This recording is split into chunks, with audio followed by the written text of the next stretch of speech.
गेल्या काही दिवसापासून सन्माननीय राज ठाकरे हे फॅक्ट्सवर नाही तर फ्री स्टाईलवर आरोप करताना दिसत आहेत.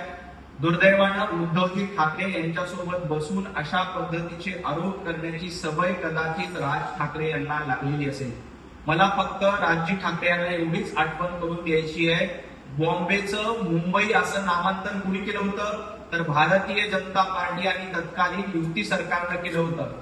जेव्हा महाराष्ट्रामध्ये भारतीय जनता पार्टी आणि शिवसेनेच्या युतीचं सरकार आलं होतं तेव्हा बॉम्बेचं मुंबई नामांतर केलं आणि हे मुंबई नामांतर झाल्यानंतर केंद्रीय पातळीवर पाठपुरावा करून केंद्राकडे पूर्ण मागणी करून या पूर्ण देशभरामध्ये बॉम्बेचं नाव मुंबईच राहिलं पाहिजे यासाठी सर्वाधिक पुढाकार जर का कोणी घेतला होता तर आमचे ज्येष्ठ नेते आदरणीय रामभाऊ नाईक यांनी घेतला होता आणि नाईक यांच्या पाठपुराव्यामुळेच बॉम्बेचं देश पातळीवर मुंबई असं नामांतर झालं.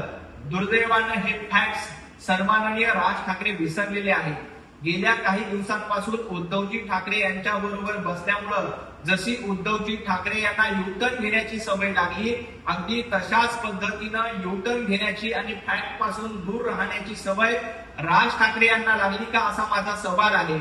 आदरणीय राज ठाकरे सोयीस्कररित्या रामभाऊ नाईक यांनी केलेल्या प्रयत्नाला विसरतात का हा देखील माझा सवाल आहे. मुंबई आणि महाराष्ट्रासाठी सर्वाधिक प्रयत्न जर का कोणी केले असतील तर भारतीय जनता पार्टी आणि मोदी सरकारनं केले.